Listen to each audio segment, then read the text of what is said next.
absolutely right that Obama's comments, at least, were a little naive. Venezuela is a threat vis-a-vis Iran. Politically, however, I think Romney is relying on somewhat of an old trope. You know, Chavez, you know, in 2008 was a big boogeyman that was trotted out as this example of how Obama is palling around with dictators around the world. And I think Romney may be sort of relying on a boogeyman that no longer really resonates. I don't think anyone who's going to the voting booths in 2012 is thinking about Chavez and where Obama can be harder on Chavez. I want to push but Eric. I do have one question for Eric. I just wanted to get that sort of out of the table. But on that, my only concern or question maybe, Eric, is that maybe there's a significant population of Venezuelan folks in Miami for whom Obama sort of, you know, being somewhat conciliatory about Chavez goes over? I mean, could that explain something here? Yeah, you look, I mean, the Venezuelan people in the U.S., a good segment of them should know what Chavez is all about. I mean, the guy is a tyrant, and he travels, obviously, with tyrants who are inherently hostile to the U.S. You hit the nail on the head. Obama sent the wrong message. Whether Chavez is a threat conventionally or not, Obama sent the wrong message by downplaying it. Don't trump it up, as Buck said, but to downplay it, Chavez hears that, the Iranians hear that, and they're grinning, they're laughing, they're saying this is great. It's either willful blindness on the part of the president or complete ignorance about the threat at our doorstep. Either way, we lose. An election tactic. That's where I'm trying to get. Maybe this is, you know, something about you know, Floridians and Venezuelans in Miami. I don't know. Well, I think it's important to clarify, though, that the president was being asked about Hugo Chavez in the context of his ties to Iran. That ABC News is reporting that he was being asked if this public show of solidarity between Iran and Hugo Chavez should be concerning.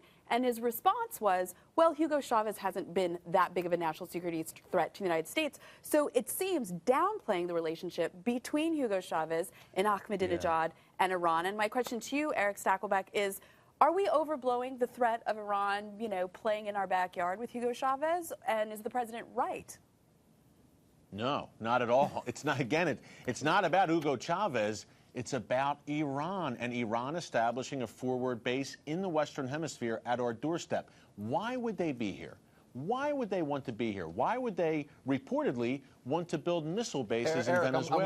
I'm with you on the sentiments here, but I got to ask you, I mean, you know, the military has very close cooperative relationships with all regional countries except for Venezuela and Bolivia, our military, I should say. The Obama administration certainly has not proven itself to be any friend to Venezuela recently. Even I think the State Department is willing to say that relations are tense, which for the State Department is practically nuclear war. But on the Iran side of the issue, there is this concern now that there could be transfers of technology, of know-how going back. We've even seen these reports about small submersibles, miniature submarines, essentially, and how those could come into play in the Strait of Hormuz. And we also have, of course, the U.S. apparently ramping up efforts in the Strait, or near the Strait, I should say, to deal with that threat. Now, do you see that being a possibility where actually Venezuela is helping Iran and making Iran more threatening, apart from Venezuela being used as a launch pad? Do you see where I'm going with that? I do. I think Iran would be more... Venezuela can help Iran financially, help them to skirt, evade sanctions. But I think in terms of military capabilities, Buck, Iran much more helpful to Venezuela. Iran can supply them with missiles. Any technology Iran gets from, say, Russia, China, North Korea, they can export to Venezuela. So I think they're helpful to Venezuela in that regard. They're helping Hugo Chavez build drones right now.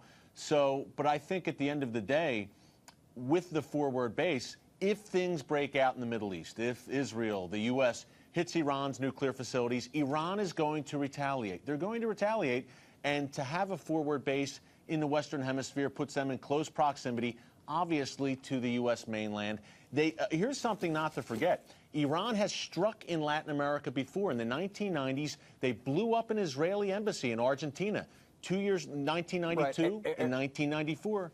Right. There's a No, track record here. Clearly that has happened before, but I want to ask you really quickly, because we're basically out of time, but what could the administration vis-a-vis Venezuela be doing differently? I guess that's the key point, and that's where I think Romney could run into some trouble, because he complains about this but offers nothing in its stead, which seems to be commonplace for the Romney campaign.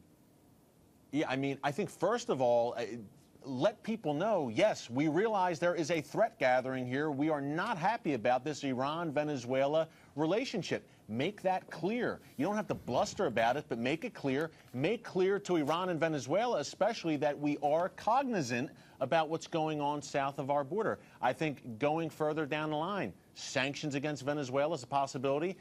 If they continue to deal with Iran. Look, we're trying to put in strong sanctions, right? So Iran gives up its nuclear weapons program. Well, if Venezuela is willfully helping them to evade those sanctions, we need to step up to the plate, gather Europe, gather the UN, whoever you need to get strong sanctions together.